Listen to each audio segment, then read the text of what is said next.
الحمد لله كفى والصلاة والسلام على من لا نبي بعده أما بعد فأعوذ بالله من الشيطان الرجيم بسم الله الرحمن الرحيم قاف القرآن المجيد بل عجبوا أن جاءهم منذر منهم فقال الكافرون هذا شيء عجيب أإذا متنا وكنا ترابا ذلك رجع بعيد قال إنما تنقص الأرض منهم وعندنا كتاب حفيظ بل كذبوا بالحق لما جاءهم فهم في أمر مريض أفلم ينظروا إلى السماء فوقهم كيف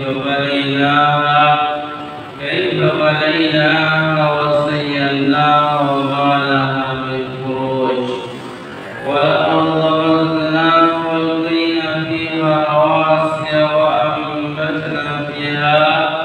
وأنبتنا فيها من كل زوج بهيج تبصرة وذكرى لكل عبد منيب ونزلنا من السماء ماء مباركا فأنبتنا به جنات وحب الحصيد والنخل باسقات لها طلع نضيد رزقا للعباد وحينا به بلدة ميتا كذلك الخروج كذب قولهم قوم نوح وأصحاب الرس وثمود وعاد وفرعون وإخوان لوط وأصحاب الأيكة وقوم تبع كل كذب رسلهم فواعيد أفعين بالخلق لقد بل في لوث من خلق جديد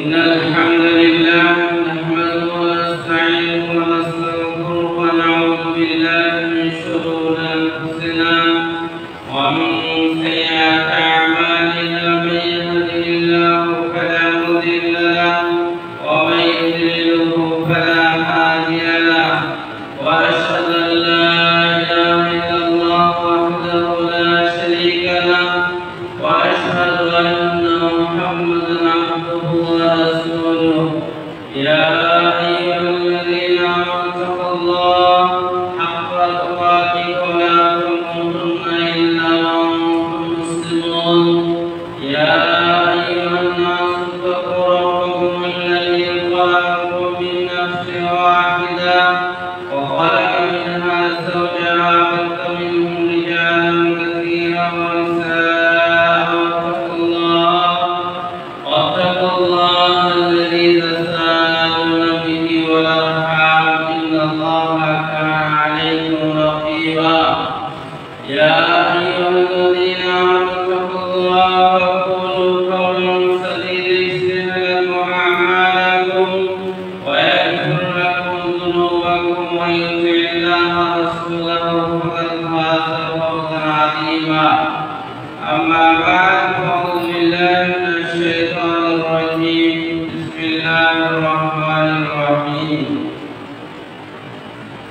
يرفع الله الذين آمنوا منكم والذين أوتوا العلم درجات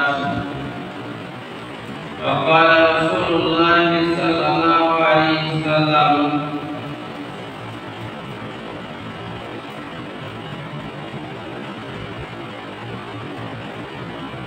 بل الإسلام قديما سيعود كما بدأ فتوبى لمن غرر رواه مسلم সম্মানিত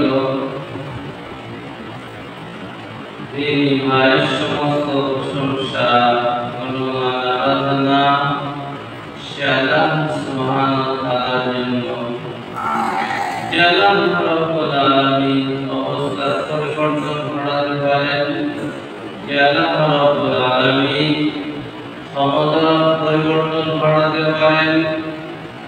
যে আল্লাহ রাব্বুল আলামিন মান এবং মর্যাদা অপমান সবকিছুর মালিক, সে আল্লাহ রাব্বুল আলামিনের প্রশংসা করি, বলে আলহামদুলিল্লাহ। তারপরে আমাদের নবী, যার মাধ্যমে আমরা সঠিক দিন পেয়েছি, যে নবী আমাদের জন্য কিয়ামতের ময়দানে আল্লাহ রাব্বুল আলামিনের কাছে প্রার্থনা করবেন এবং সুপারিশ করে জান্নাত নিয়ে যাবেন, যেখানে কেউ কথা বলা আর কেউ বিকল্প কোনো পথ বা কেউ থাকবে না। সেই নবীর উপরে দরুদ ও সালাম বর্ষিত। আল্লাহুম্মা সাল্লি আলাইহি আল্লাহুম্মা বারিক আলাইহি। আমি সূরা মুজাদালা থেকে একটি আয়াত পেশ করেছি, আর সহিহ মুসলিমের একটি হাদিস। এই আয়াতটা হচ্ছে আজকের বিষয়। এই আয়াতে আল্লাহ রাব্বুল আলামিন কি বলতে চেয়েছেন সেই বিষয়টাই আমি ভালো করে আমার জ্ঞান মতে বলার চেষ্টা করব। ভালো করে শুনবেন, বোঝার চেষ্টা করবেন, ইনশাআল্লাহ উপকার হবে। আশাবাদী আলাইহি তাওয়াক্কালতু ওয়া ইলাইহি ইউনীব। আয়াতের মানে হচ্ছে আল্লাহ রাব্বুল আলামিন বলছেন, ইয়ারফা'িল্লাহুল্লাযীনা আমানু মিনকুম। আল্লাহ তোমাদের মধ্যে যারা ঈমানদার এবং যাদেরকে বিদ্যা দেওয়া হয়েছে তাদের সম্মানকে বৃদ্ধি করা হয়েছে। আল্লাহ এখানে দুটি গুণের কথা বলেছেন। একটি হচ্ছে ঈমান, দ্বিতীয় গুণের কথা আল্লাহ রাব্বুল আলামিন বলেছেন জ্ঞান।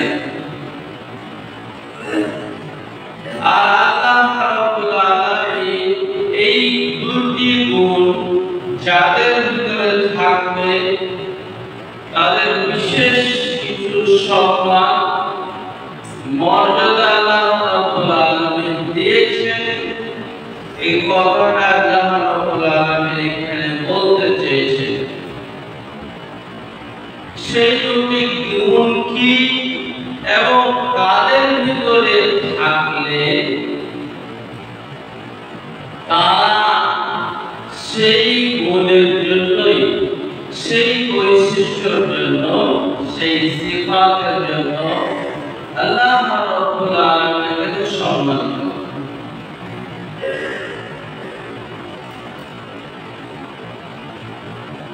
এখন কথা হচ্ছে সম্মানের দুটি দিক রয়েছে। একটি হচ্ছে আল্লাহ রাব্বুল আলামিনের কাছে সম্মান, আর একটি দিক হচ্ছে মানুষের কাছে সম্মান। মানুষের কাছে যেটা সম্মান আল্লাহর কাছে থাকতেও পারে, না থাকতেও পারে। ওরকম ভাবে আল্লাহর কাছে যেটা সম্মান সেটা মানুষের কাছে নাও হতে পারে।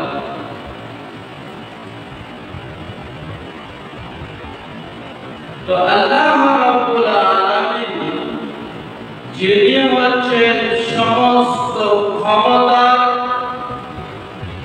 সমস্ত সম্মানের যিনি মালিক, তিনি এই দুটি গুণকে কেন্দ্র করে তাদের বিশেষ দরজা সম্মান বৃদ্ধি করেছেন। এ কথা আল্লাহ রাব্বুল আলামিন বলেছেন।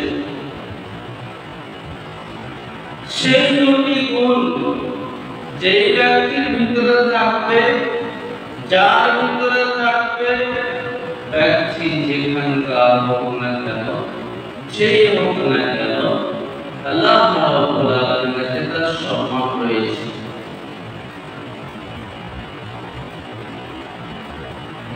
এক নম্বর ভূমিকা আল্লাহ রাব্বুল আলামিন বলেছেন, ইয়ারফাইল্লাহু আল্লাযীনা আমানু মিনকুম, তোমাদের মধ্যে যারা ঈমানদার তাদের আল্লাহর কাছে সম্মান আছে। এখন ঈমানদার কাকে বলে?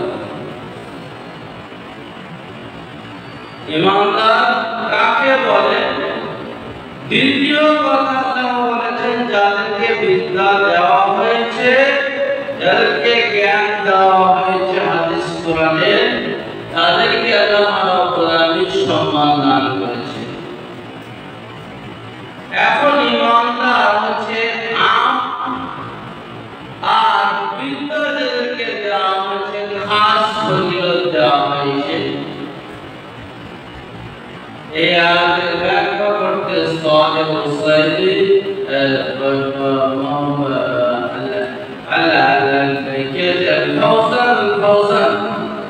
ব্যাখ্যা করতে গিয়ে বিস্তারিত আলোচনা করেছেন। তিনি এক আকীদার বই আলোচনা করতে গিয়ে দুটি কথা নিয়ে এসেছেন, যে বিশেষভাবে ফজিলত দেওয়া হয়েছে যাদেরকে জ্ঞান দিয়েছে আল্লাহ রাব্বুল আলামিন, আর আমভাবে ফজিলত দেওয়া হয়েছে ঈমানদারদেরকে খাসান ওয়া আমান। তো ঈমানদার কাকে বলা হয় তার একটা হাদিস পেশ করি, তারপরে কথা বলবো। আব্দুল্লাহ ইবনে উমর রাদিয়াল্লাহু তাআলা থেকে হাদিসটা বর্ণিত আছে যে সাইয়েদনা নবী সাল্লাল্লাহু আলাইহি সাল্লাম মেম্বার, আল্লাহ রাসূল সাল্লাল্লাহু আলাইহি সাল্লাম একদিন মেম্বারে উঠলেন। কি করলেন? মেম্বারে উঠলেন। ফারাফা সাউতি সাউদা রাসূলুল্লাহ সাল্লাল্লাহু আলাইহি ওয়াসাল্লাম জোরে জোরে আওয়াজ করলেন। ফানাদা বিসাউতি, আল্লাহ রাসূল সাল্লাল্লাহু আলাইহি ওয়াসাল্লাম জোরে জোরে বললেন। কি বললেন? খুব জোরে জোরে আওয়াজ করে বললেন যে তোমরা কি করিও, যারা ইয়া মাশাআ মান আসলামা বিলিসানি, যারা মৌখিকভাবে ইসলাম কবুল করেছো, যারা মৌখিকভাবে ইসলাম কবুল করেছো, তারা শুনে নাও। তোমরা যারা সত্যিকারের মুসলিম, সত্যিকারের যারা মুমিন, তাদেরকে অপমান করিবে না। কি করবে না? তাদেরকে অপমান করিবে না, তাদের লজ্জা দেবে না, তাদের গোপনীয় দোষ খুঁজে খুঁজে বাইর করবে না। কারণ আল্লাহ রাব্বুল আলামিন যদি কোন ব্যক্তির দোষকে খুঁজে বাইর করে, ইয়াসিফুল্লাহু আল্লাহ রাব্বুল আলামিন তাকে অপমান করেই ছাড়ে। কি হবে? আল্লাহ তাকে অপমান করেই ছাড়বে। তো এই হাদিসটাকে বলার পরে রাবি আব্দুল্লাহ ইবনে উমর রাদিয়াল্লাহু তাআলা আনহু একদিন কাবাকে রিফারাতারা ইলাল কাবা ইয়া ইলাল বাইত, কাবা ঘরের দিকে অথবা বাইতুল্লাহর দিকে লক্ষ্য করে বললেন, মা আযামে কি, তোমার কত সম্মান, তুমি কতই মর্যাদাশীল, এবং তোমাকে আল্লাহ রাব্বুল আলামিন কত সম্মান দিয়েছে। তোমার চাইতেও বেশি সম্মানিত হচ্ছে মুমিন। কি? আব্দুল্লাহ ইবনে উমর রাদিয়াল্লাহু তাআলা আনহু এই হাদিস বলার পরে ইমাম তিরমিজি কথাটা নিয়ে এসেছেন যে তোমার যত সম্মান, কাবা ঘরের যত সম্মান আল্লাহ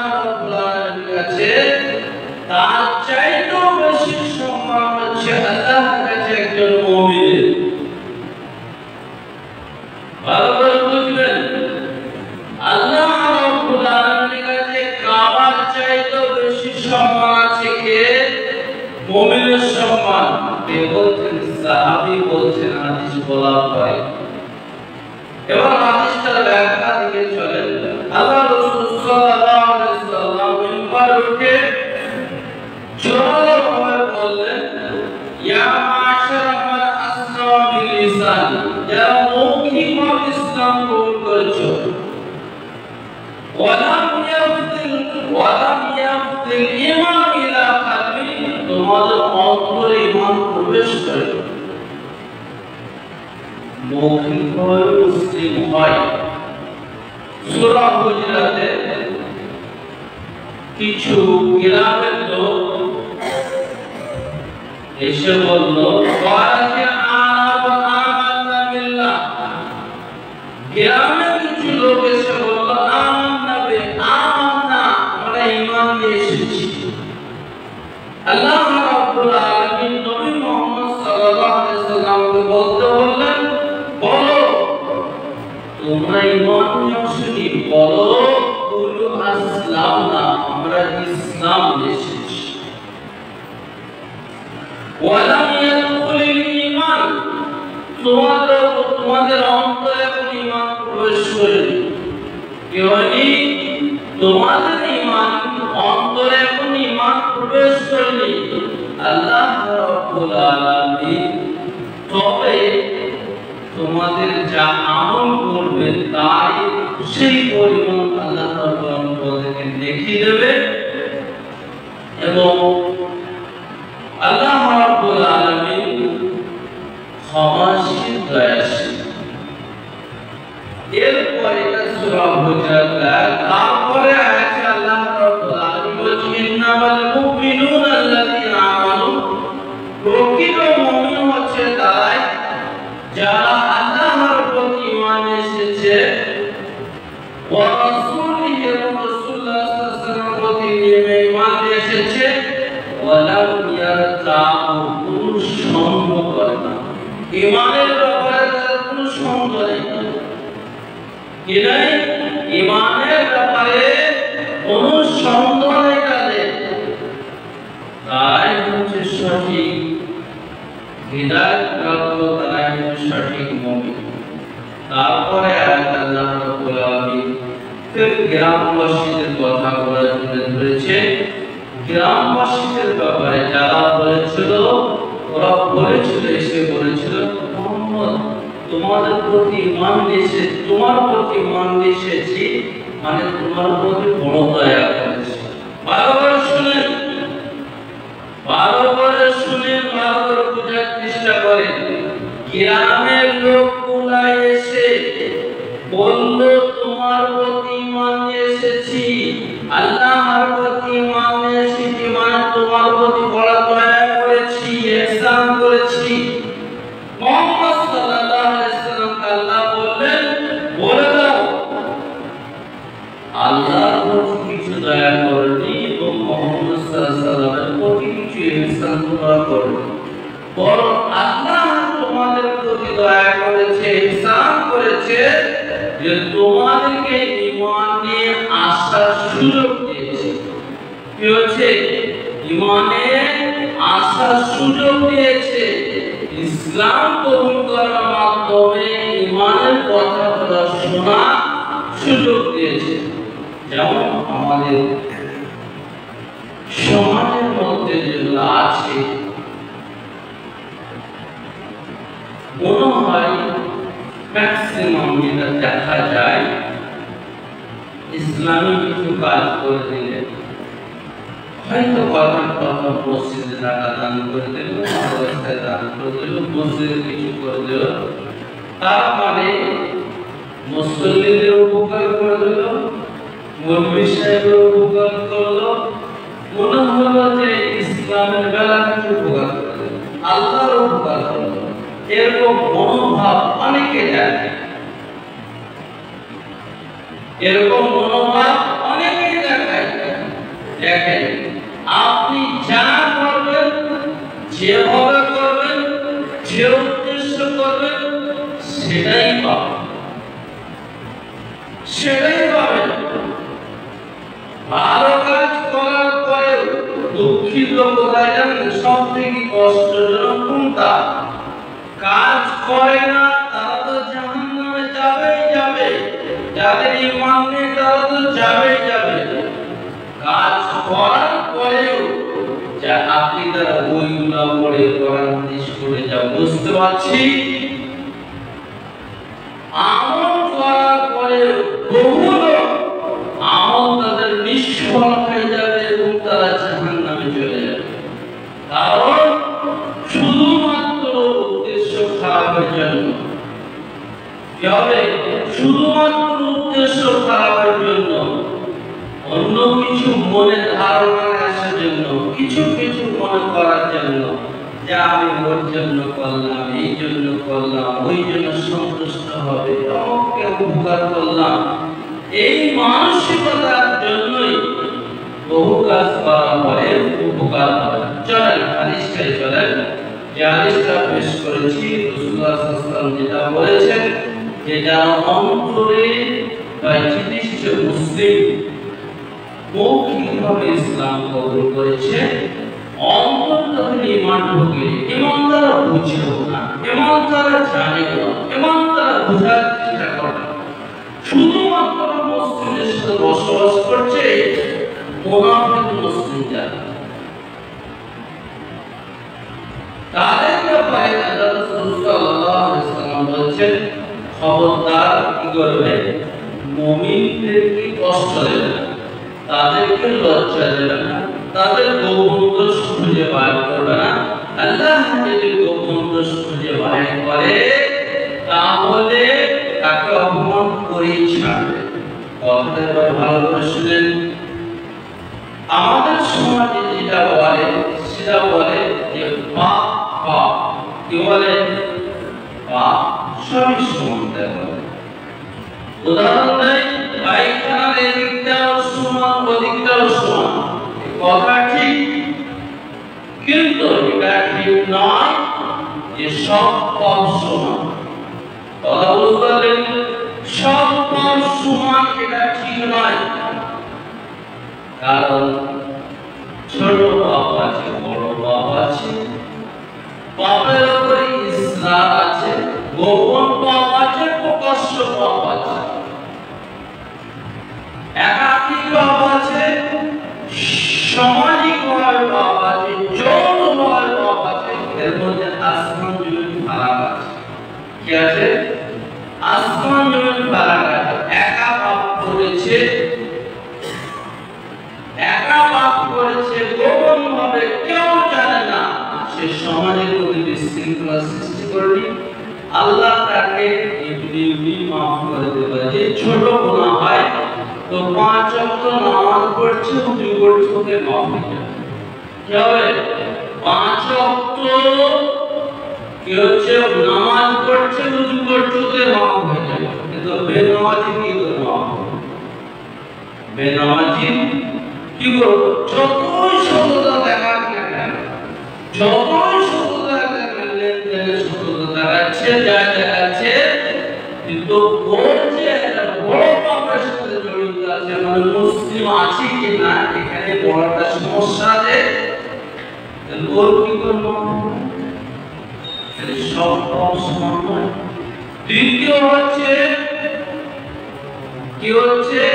একা পাপ করা আর সবাই মিলে পাপ করা, একটা বেশ ফারাক আছে। আবার পাপ করেছে, হয়ে গেছে, একটা ভালো, আরেকটা ভালো আছে যে পাপের উপর বাড়াবাড়ি, পাপের উপর বাড়াবাড়ি। কি হয়েছে? অমুক করছে, তমুক করছে, এই করছে, ওই করছে, অমুক জন করছে, আমাদের বেলায় করা হবে না, ওদের বেলায় করা হবে।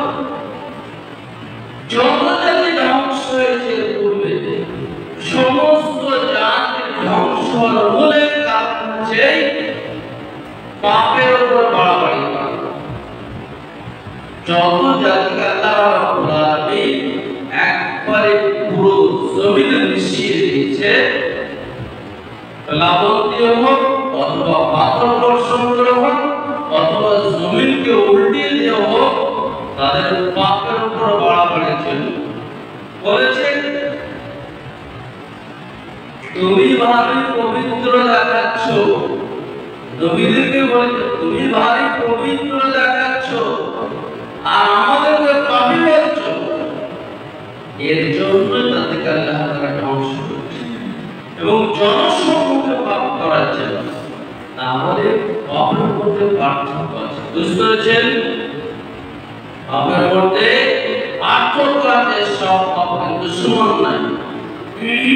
যাই হোক, যে কথাটা বলছিলাম সেটা হচ্ছে রাসূলুল্লাহ সাল্লাল্লাহু আলাইহি ওয়াসাল্লাম বলছেন যারা ঈমানদার মানুষ তাদের সাথে ভালো ব্যবহার করতে হবে, তাদের সাথে ভালোভাবে কথা বলতে হবে, কারণ মানুষ মাত্র ছোট ছোট ভুল হতে পারে, কি হতে পারে?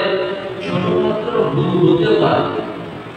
সেই ছোট ভুলকে অন্যজন একটা নাস্তিক মানুষ মানে নাতির বুঝতেও চায় না, বলছে ওর যে ওর ভিডিও বাইরে হয়ে গিয়েছে, ওর ভিডিও বাইরে হয়ে গিয়েছে, ওর ভিডিও লাইভ হয়েছে, ভিডিও তো সমান, ভিডিও তো সমান। এখন পাপের উপর টিকে আছে কিনা সে ব্যাপারটা, যে ও একজন পাপের উপরে কি আছে, টিকে আছে কিনা, পাপের উপরে অটল আছে না, আমি ঠিক করেছি। তো এর মধ্যে আর একটা নাম হয়তো লোকগুলো পাপ করে ফেলেছে, আল্লাহর কাছে লজ্জিত হলো, মাফ চাইলো, এর মধ্যে তো অনেক ফাঁক আছে, এগুলো আমাদের বোঝার চেষ্টা করতে হবে।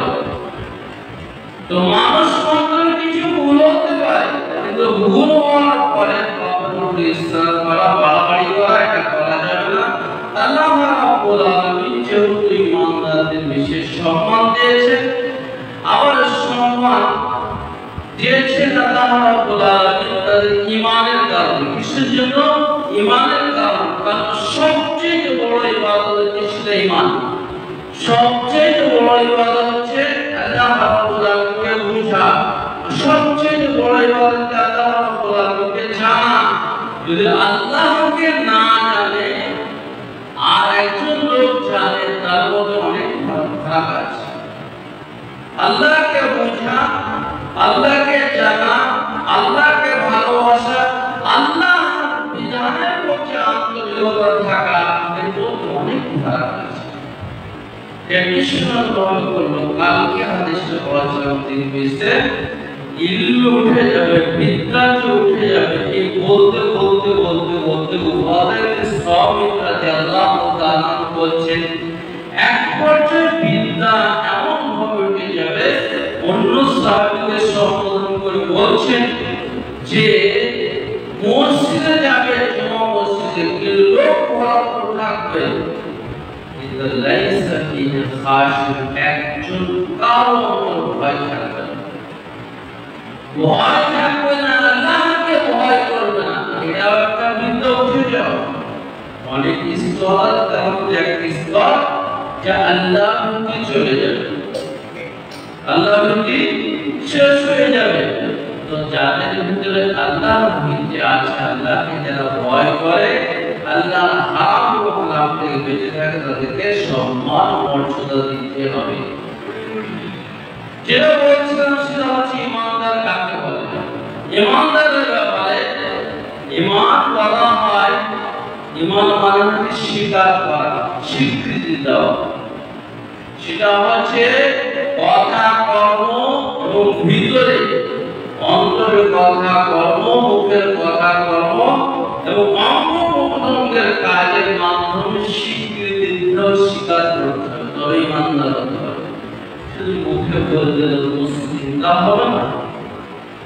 যেমন অন্তরে সন্তুষ্ট থাকতে হবে, সেইভাবে মুখে বলতে হবে, সেইভাবে কাজে কর্মে বাস্তবায়ন করতে হবে, যথাসাধ্যভাবে, তবে মুসলিম থাকবে।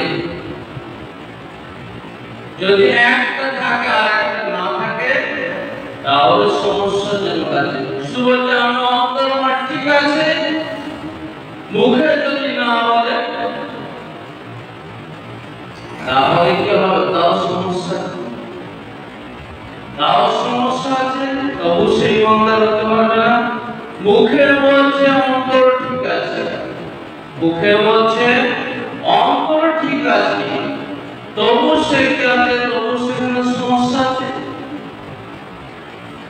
আবার মুখে বলছে অন্তর ঠিক নেই, সেখানে আরো বড় সমস্যা আছে।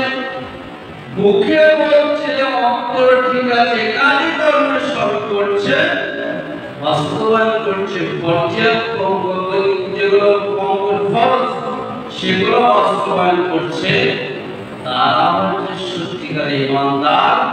তাদেরকে আল্লাহ রাব্বুল আলামিন মর্যাদা বা সম্মান দিতে বলেছে। কি বলেছে? আর তারা জান্নাতে যাবে একদিন। তারা কি হবে? জান্নাতে একদিন যাবে তারা, যারা সত্যিকার ঈমানদার। আল্লাহ রাসূল সাল্লাল্লাহু আলাইহি ওয়াসাল্লাম এই কথাই বলেছেন, যে কথাটা বলছিলাম আব্দুল্লাহ ইবনে উমর রাদিয়াল্লাহু তাআলা বলেছেন, কাবাকে সম্বোধন করে বললেন যে মা আদম কি তোমার কত বড়, ওমা আদম ওমা হুরমাতু কি তোমার কত বড় সম্মান। এর চাইতে একজন মুমিন বেশি সম্মানিত। এর ব্যাপারে হাদিসে এসেছে, রাসূলুল্লাহ সাল্লাল্লাহু আলাইহি ওয়াসাল্লাম বলেছেন যে কিয়ামতের পূর্বে সবকিছু শেষ হয়ে যাবে, এমনকি কাবা ঘরও শেষ হয়ে যাবে। কখন জানেন? কাবা ঘর আল্লাহকে বলে খুঁজি, যখন ঈমানদার থাকবে না, যখন পৃথিবীতে একজন ঈমানদার থাকবে না, তখন কাবা ঘরও থাকবে না, কাবা ঘর আল্লাহর উড়ে চলে যাবে। যে কোরআন পড়ছি, যে কোরআন পড়া লোক নেই, মসজিদে সব পা লেগে আছে, এই কোরআনের অক্ষরটা খুলে দেখা যাচ্ছে। কাল কি কিয়ামতের পূর্বে কি হবে? ওই অক্ষরও থাকবে না, চলে যাবে। কখন চলে যাবে? যখন কেউ পৃথিবীতে ঈমানদার থাকবে না। কি হবে? পৃথিবীতে কেউ ঈমানদার যখন থাকবে না, তখন এ রাতারাতি সব কিছু চলে যাবে। সব কিছু থাকবে, ধন সম্পদ থাকবে, বিজ্ঞান থাকবে, ইঞ্জিনিয়ার থাকবে, ব্যতিব্যস্ততা থাকবে, সন্তান থাকবে, স্ত্রী থাকবে, সব কিছু থাকবে। কিন্তু ঈমান না থাকার কারণে আল্লাহ রাব্বুল আলামিনের যে সমস্ত নিয়ামত মানুষকে দিয়েছে, সেই নিয়ামত আল্লাহ রাব্বুল আলামিন উঠিয়ে দেবে। তবে সেই নিয়ামত আল্লাহ রাব্বুল আলামিন উঠিয়ে দেবে এবং শেষ হয়ে যাবে পৃথিবীতে। যে হাদিসটা পেশ করেছে রাসূলুল্লাহ সাল্লাল্লাহু আলাইহি ওয়াসাল্লাম বলেছেন, বাদাল ইসলাম গরিবান সায়াউদু কামা বাদা। আবু হুরায়রা রাদিয়াল্লাহু তাআলা বলেছেন, ঈমান যেমন অল্প সংখ্যক লোকের মধ্যে ছিল, আমার ঈমান অল্প সংখ্যক লোকের মধ্যে চলে যাবে। এই অল্প সংখ্যক লোকের জন্য স্বাগতম, তাদের জন্য ওয়েলকাম, তাদের জন্য হচ্ছে আল্লাহ রাব্বুল আলামিনের মর্যাদা, তাই হচ্ছে জান্নাত। বহু লোক থাকলে কোনো কাজে নেই, বহু লোক থাকলে কোনো কাজে নেই, তাদের কাছে আল্লাহর কাছে কোনো মর্যাদা নেই। এটা আরেকটা হাদিস মনে পড়ে গেল, রাসূলুল্লাহ সাল্লাল্লাহু আলাইহি ওয়াসাল্লাম কিতাব ফিকাহ ইবনে মাজাহ চাদর ইবনে আমর ইবনে আস রাদিয়াল্লাহু তাআলা বর্ণিত, রাসূলুল্লাহ সাল্লাল্লাহু আলাইহি ওয়াসাল্লাম কাইফা বিকুম সামান ইশবাই ইয়াতাকাবার নাস কারবার। সেই সময় তোমাদের কেমন হবে? যখন সমাজের সমস্ত মানুষ কি হবে? আগাছা হয়ে যাবে, একবার অযোগ্য হয়ে যাবে। মানুষের যোগ্যতা আর অযোগ্যতা কি কি প্রমাণ হয়? সেটা হচ্ছে দুটি জিনিস, একটা হচ্ছে বিদ্যার মাধ্যমে আর একটা হচ্ছে ঈমানের মাধ্যমে। আল্লাহর কাছে তার মর্যাদা বা সম্মানের বা তার মানবতার যে প্রমাণ, দুটি মাধ্যম হয়। একটা হচ্ছে তার জ্ঞানের মাধ্যমে সে সম্মান পায়, দ্বিতীয় হচ্ছে তার ঈমানের মাধ্যমে। যদি ঈমানদার হয়, আল্লাহর কাছে মর্যাদা আছে, দ্বিতীয় হচ্ছে তার বিদ্যা যদি থাকে তো মানুষের কাছে সম্মান পাবে, আর দিনী বিদ্যা যদি থাকে দুনিয়াতে সম্মান পাবে, আল্লাহর কাছে সম্মান পাবে। আর বিদ্যা না থাকে তখন সেই লোকগুলা বা ঈমান না থাকে তারা আগাছা একবার। তো সাহাবী বললেন আল্লাহর রাসূল তখন আমরা কি করব? সবাই যখন আগাছা হয়ে যাবে, অযোগ্য হয়ে যাবে, তখন আমরা কি করব? রাসূলুল্লাহ সাল্লাল্লাহু আলাইহি ওয়াসাল্লাম বললেন বিশেষ লোকের সাথে থাকবে, জনসাধারণ কথা শুনবে ভাববে না, জনসাধারণের কথা মনে করবে না, জনসাধারণ যা মতে হোক না কেন তুমি তোমার কথা ভাববে। এরকম পরিস্থিতি এক সময় আসবে যা আস্তে আস্তে আসবে বাক স্বাধীনতার নামে, বাক স্বাধীনতার নামে সব কিছু করা যায়, কিন্তু ইসলামের বিধান মানতে গেলে এই সমস্যা হয়, ইসলামের কথা বলতে গেলে সমস্যা হয়, বাকি সব কিছু করার অধিকার আছে। তো রাসূলুল্লাহ সাল্লাল্লাহু আলাইহি ওয়াসাল্লাম বললেন সাহাবীকে যখন মানুষ সব আগাছা হয়ে যাবে, অযোগ্য হয়ে যাবে, এই হাদিসে রাসূলুল্লাহ বললেন নিজের কথাটা ভাববে, বিশেষ লোকের সাথে থাকবে। অন্য হাদিসে রাসূলুল্লাহ বলেন মুখ বন্ধ করে দেবে। আর কি করবে?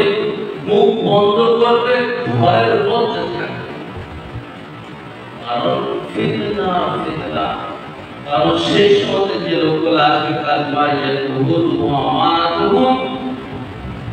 সেই সময় যে লোকগুলো থাকবে তার মধ্যে কিছু লোক আসবে তারা অঙ্গীকারকে ভঙ্গ করবে। আজকে কথা দেবে, কাল কথা রাখবে।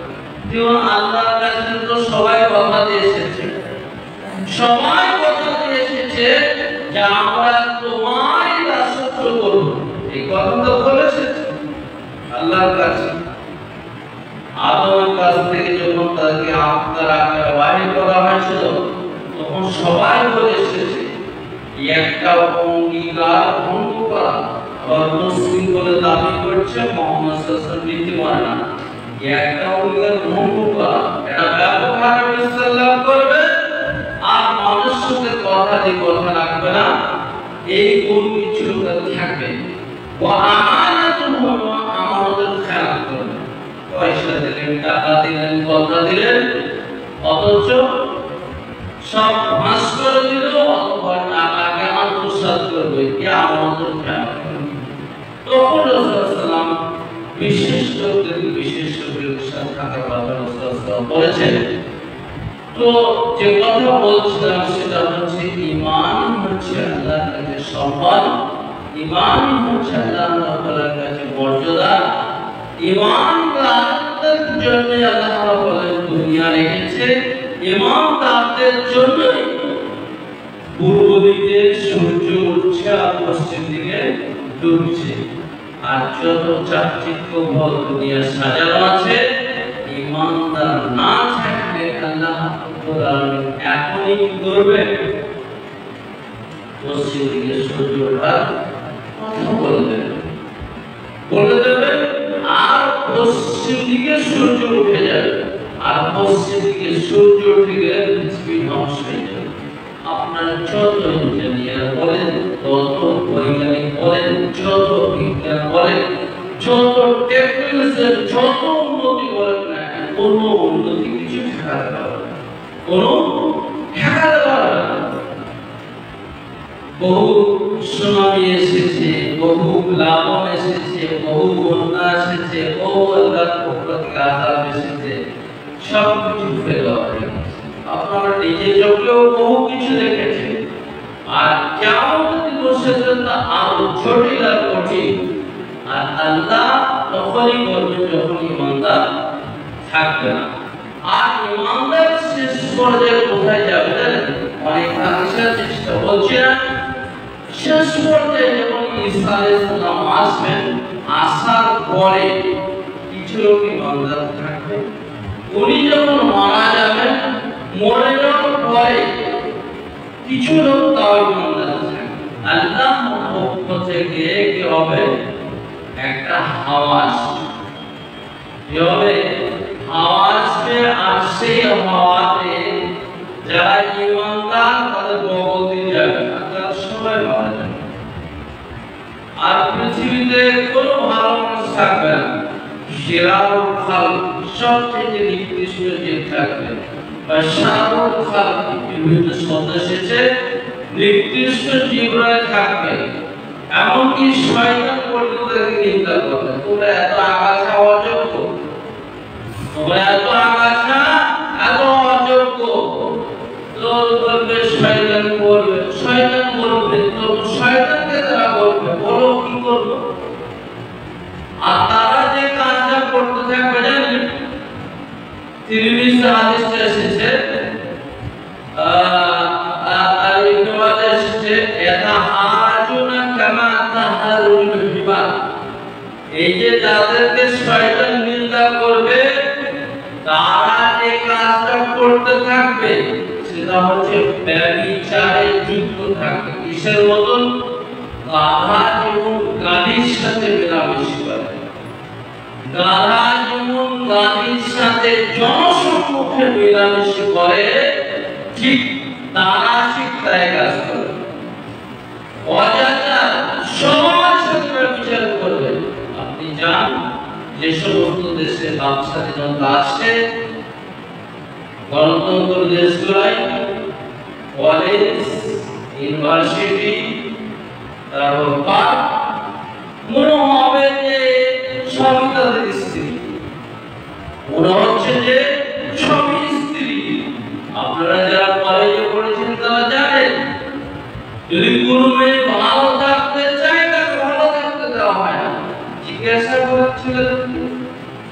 এই পরিস্থিতি ভারতবর্ষের মধ্যে পশ্চিমবঙ্গ সব যে সমস্ত দেশে, আমেরিকা সহ যে সমস্ত দেশে সবচেয়ে বেশি উন্নতি বলা হচ্ছে, তারা আত্মার যে অধিকার তা পালন করছে, নারীদের নির্যাতন ব্যাপক হারে। যেটা বলছিলাম সেটা হচ্ছে রাসূলুল্লাহ তারা যেমন গাড়ির সাথে সম্পর্ক করে, ঠিক সেইভাবে তারা জনসম্মুখে সম্পর্ক করবে, এবং যাদেরকে শয়তান পর্যন্ত কি করবে? নিন্দা করবে। এত নিকৃষ্ট, এত অভদ্র, এত অসামাজিক হবে, কিন্তু সেটাকেই বলা হয় সামাজিক। কি বলো?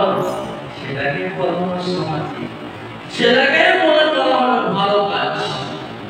যে আপনারা বাস্তবে অনেকটাই দেখছেন, পৃথিবী জুড়ে ব্যবচারের যে প্রচার বিভিন্ন নেটের মাধ্যমে প্রচার করা হচ্ছে। আল্লাহ আমাদেরকে এবং আমাদের সন্তানকে এই ফিতনা থেকে হেফাজত করুন, আল্লাহুম্মা আমিন। তো যেটা বলছিলাম সেটা হচ্ছে ইমানদার শেষ হতে হতে আগাছাগুলো থাকবে। দ্বিতীয় শয়তান এসে নিন্দা করবে, তখন বলবে কি করবো বলো? মূর্তি পূজা করো, মূর্তি পূজা করতে করতে তাদের উপরে কিয়ামত প্রতিষ্ঠিত হবে। পশ্চিম দিকে যখন সূর্য উঠবে তখনই তারা ইমান নিয়ে আসবে, বলে আমানা বিল্লাহ, আমরা আল্লাহর প্রতি ইমান নিয়ে আসলাম। আল্লাহ রাব্বুল আলামিন সূরা আলী ইমরান আয়াত সূরা আনাম বলছেন 6 নম্বর সূরা আয়াত নম্বর 158 বলছেন, লাম ইউমিনু কাবলাহু, যারা এর পূর্বে ইমান নিয়ে আসেনি। কখন? পশ্চিম দিকে সূর্য ওঠার পূর্বে যখন ইমান নিয়ে আসেনি। অথবা ইমানদারের দাবিদার মৌখিকভাবে মুসলিম, ওয়ালা ইয়াকসিব খায়রান, ভালো কিছু করেনি, তাদের ইমানও কবুল করা হবে, তাদের ইমানও কবুল করা হবে না সূর্য উঠে গেলে। আর আপনারা আমার সময় হচ্ছে কখন জানেন? যতক্ষণ পর্যন্ত কর করা না আসছে ততক্ষণ পর্যন্ত সময় আছে। মালাকুল মউত যতক্ষণ না পৌঁছায় ততক্ষণ পর্যন্ত জীবনকে শুধরিয়ে নেওয়ার সময় আছে। যখনই মালাকুল মউত চলে আসবে তখন আর সুতরাং কোনো সময় নেই, আপনি মারা যাবে। তৃতীয় দিন, চতুর্থ দিন, থাকবেন, আপনার বাপের স্মরণ করেন আপনি, আপনার দাদার স্মরণ করেন আপনি, দোয়াও করেন না, তাহলে আপনাকে কে স্মরণ করবে?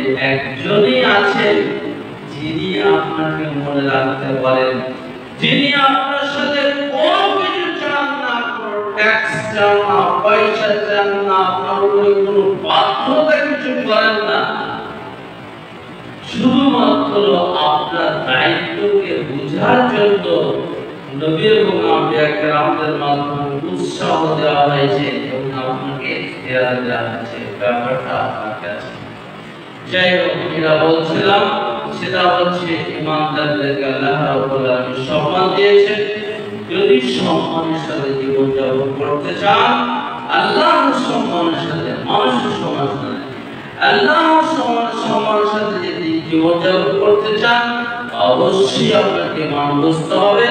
পরকালে যদি সম্মান পেতে চান, নবী আম্বিয়া কিরামদের সঙ্গে যদি হাসরে ময়দান করতে চান, সাহাবায়ে কিরামদের সঙ্গে যদি জান্নাতে যেতে চান, যদি আপনার সন্তানকে একই সাথে একই ফ্যামিলিতে থাকতে চান, অবশ্যই আপনাকে ঈমান বুঝতেই হবে, ঈমান জানতেই হবে, আল্লাহ সম্পর্কে জ্ঞান অর্জন করতে হবে, পরকাল সম্পর্কে জ্ঞান অর্জন করতে হবে, রাসূলদের সম্পর্কে জ্ঞান অর্জন করতে হবে, মালায়েকাদের সম্পর্কে জ্ঞান অর্জন করতে হবে, কবর সম্পর্কে জ্ঞান অর্জন করতে হবে, দ্বীন সম্পর্কে জ্ঞান করতে, এক কথায় ইসলামের 5টি বিষয় আর ঈমানের 6টি বিষয়, এগুলো আপনাকে জানতেই হবে।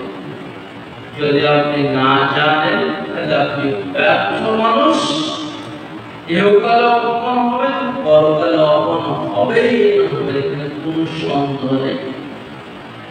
আল্লাহ আমাদেরকে ঈমান বুঝায় এবং ঈমানি জীবনযাপন এবং ঈমানি সমাজ, ঈমানি ফ্যামিলি গঠন করার তৌফিক দান করুন।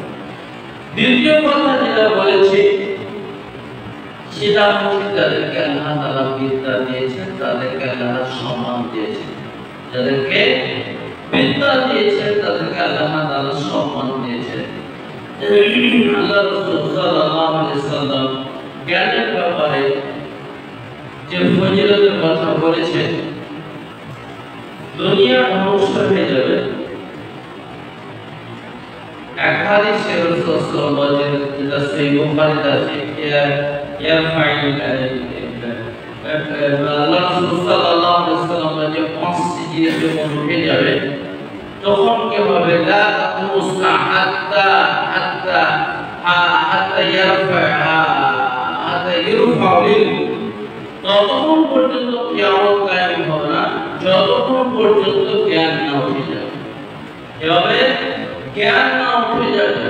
ওয়ায়ানজুল জাহাল, মূর্খতা বর্ষণ না হবে। এবং কি হবে? ওয়ায়াকসুল জিনা, ব্যভিচার বেশি হবে। ওয়ায়াকসুল শুরবাল খামরে, বেশি করে মানুষ কি করবে? নিশাদার দ্রব্য খাবে এবং পান করবে। ওয়ায়াকসুল নিসা, মহিলা বেশি হবে। এমনকি কিছু হাদিসে এসেছে একটা পুরুষের অধীনে 50 জন মহিলা থাকবে, কিছু হাদিসে এসেছে 40 জন মহিলা থাকবে। তো রাসূলুল্লাহ সাল্লাল্লাহু আলাইহি ওয়াসাল্লাম বলেছেন, এক পর্যায়ে কি হবে? বর্ষণ হবে আকাশ থেকে, কি হবে? মূর্খতা বর্ষণ হবে। মূর্খতা আকাশ থেকে বর্ষণ হবে, তখন ঠেকাতে কেউ পারবে না। কি হবে? ঠেকাতে কেউ পারবে না। এই হাদিসে সহিহ বুখারীতে ইবনে মাজাহ এসেছে, আল্লাহ রাসূল সাল্লাল্লাহু আলাইহি ওয়াসাল্লাম জ্ঞান সম্পর্কে আলোচনা করলেন আর বললেন এই জ্ঞান শেষ সময় উঠে যাবে। তো একজন সাহাবী বললেন, কেমন করে উঠে যাবে? না কারো কোরআন, আমরা তো কোরআন পড়ি, ওয়াদুখিলু আবনাও না, আমরা আমাদের সন্তানকে পড়াই, ওয়ায়াখলু আবনাও ইলা ইয়াউমিল কিয়ামা, আমাদের সন্তানরা আল্লাহ তাআলাকে পড়াবে এবং কিয়ামত পর্যন্ত চলবে। রাসূল সাল্লাল্লাহু আলাইহি ওয়াসাল্লাম সাকাতুল মুকা, তোমার মা তোমাকে হারিয়ে ফেলো। তুমি দেখছো না এই যে ইহুদি খ্রিস্টানরা তাওরাত এবং ইনজিল পড়ে, লা ইয়ামালুন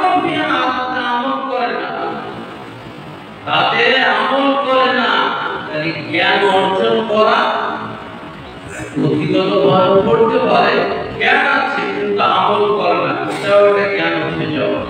কি হচ্ছে? এটাও একটা জ্ঞান উঠে যাওয়া। আগেটা যেটা বললাম মূর্খতা বর্ষণ হবে, আকাশ থেকে কি হবে? মূর্খতা বর্ষণ হবে, জ্ঞান উঠে যাবে, এটাও একটা পর্যায়। আর সহিহ বুখারীতে রাসূলুল্লাহ সাল্লাল্লাহু আলাইহি ওয়াসাল্লাম বলতে রাসূলুল্লাহ বলেন ইন্নাল্লাহা ইয়াকবুদু বিল মালাইকাতি, আল্লাহ রাব্বুল মানুষকে জোর করে বিদ্যা ছিনিয়ে নেবেন। এই করে ডাকাতরা যেমন মাল কেড়ে নেয়, এই করে ডাকাতি করবে না, আল্লাহ রাব্বুল এমন জোর করে কেড়ে নেবেন। বরং কি হবে? লাম ইয়াকুবা আলিমান, আলেম থাকবে না। ইয়াত্তাখিযু নাসু জুহালা, রুসুল জুহালা, মানুষরা কি করবে? তাদের মানে লিডার হিসেবে বাছাই করে নেবে অজ্ঞদেরকে, আর তাদেরকে তাদের সমস্যা সমাধান চাইবে, ফতোয়া চাইবে, ফতোয়া দেবে, নিজে পথভ্রষ্ট হবে, অপরকে পথভ্রষ্ট হবে।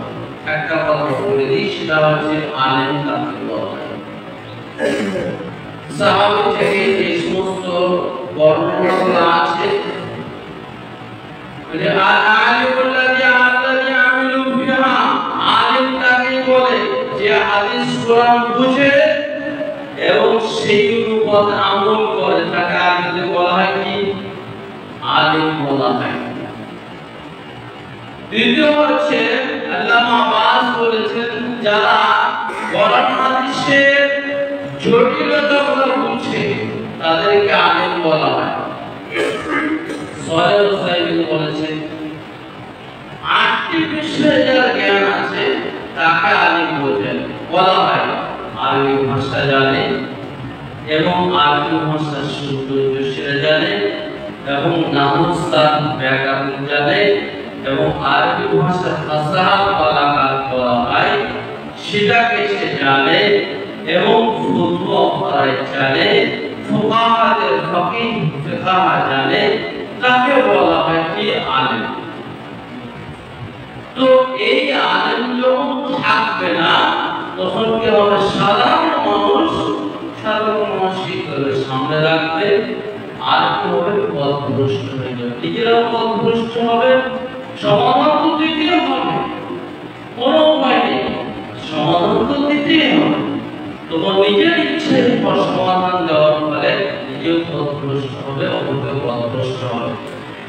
আল্লাহ রাব্বুল আলামিন এই আলেমদের সম্মান বা যাদের জ্ঞান আছে এবং সেই পথে চলে, তাদেরকে আল্লাহ তাআলা সম্মান দিয়েছেন। তার একটি হাদিস বলছি, সেটা হচ্ছে আল্লাহ রাসূল সাল্লাল্লাহু আলাইহি ওয়াসাল্লাম, হাদিসটা রয়েছে আপনার তিরমিজি হাদিসটা আছে। হাদিসটার ব্যাপারে একদিন এক সাহাবী কি করলেন?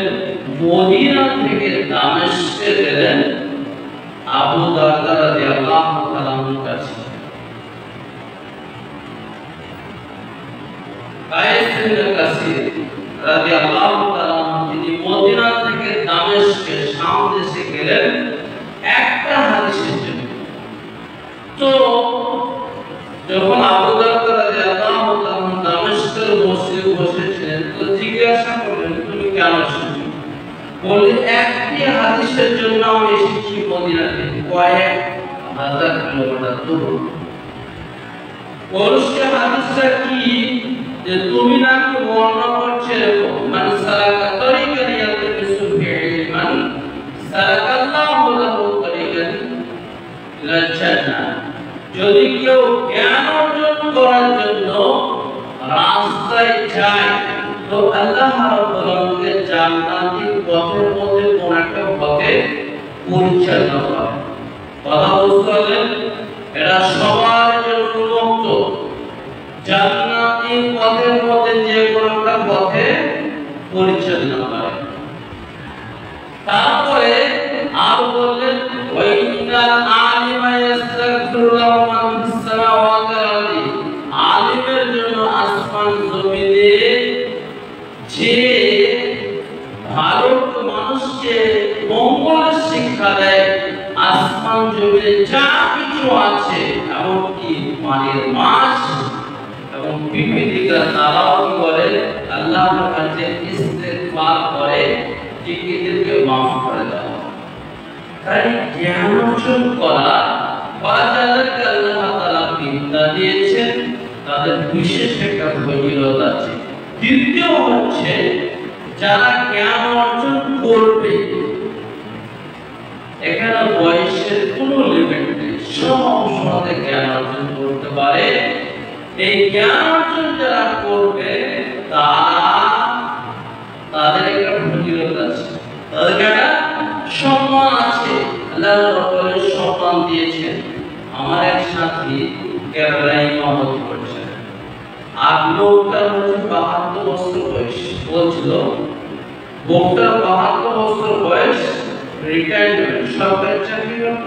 তারপরে ও কোরআন তো পড়া জানে কিন্তু ব্যাকরণ শিখতে যাচ্ছে।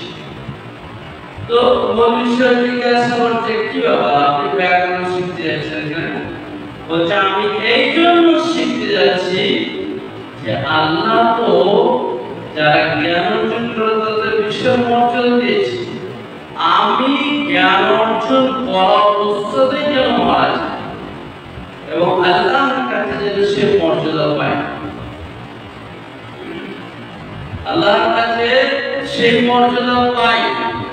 আল্লাহ রাব্বুল আলামিন বিশেষ একটা মর্যাদা দিয়েছে, আর সেই মর্যাদার জন্য সবারই পথ অর্জন করার ক্ষমতা রয়েছে যদি তারা সেই চেষ্টায় থাকে। তাছাড়া সেই বুখারীতে হাদিস রয়েছে খায়রুকুম মান তাআল্লামা কোরআন ওয়া আল্লামা, যারা সবথেকে শ্রেষ্ঠ তারাই যারা শিখে কোরআন এবং শিখায়।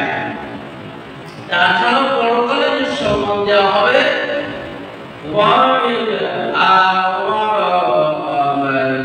উমামা রাদিয়াল্লাহু তাআলা বর্ণিত, রাসূলুল্লাহ সাল্লাল্লাহু আলাইহি ওয়াসাল্লাম বলেন যে ব্যক্তি কোরআন পড়া জানে তাদেরকে কিয়ামত দিবসে বলা হবে যে কোরআন পড়ো এবং তুমি কি করো আস্তে আস্তে কোথায় চড়তে থাকো, সম্মান পেতে থাকো। এই কোরআন পড়তে থাকবে আর সে সম্মান পেতে থাকবে। তাহলে কোরআন পড়ার একটা বিশেষ মর্যাদা আছে, জ্ঞানের একটা বিশেষ মর্যাদা আছে। সেই জন্য কি করতে হবে?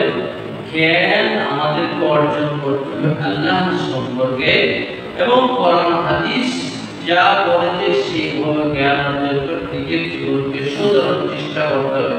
তাহলে আল্লাহ রাব্বুল আলামিন আমাদেরকে বিশেষ একটা সম্মান দেবে।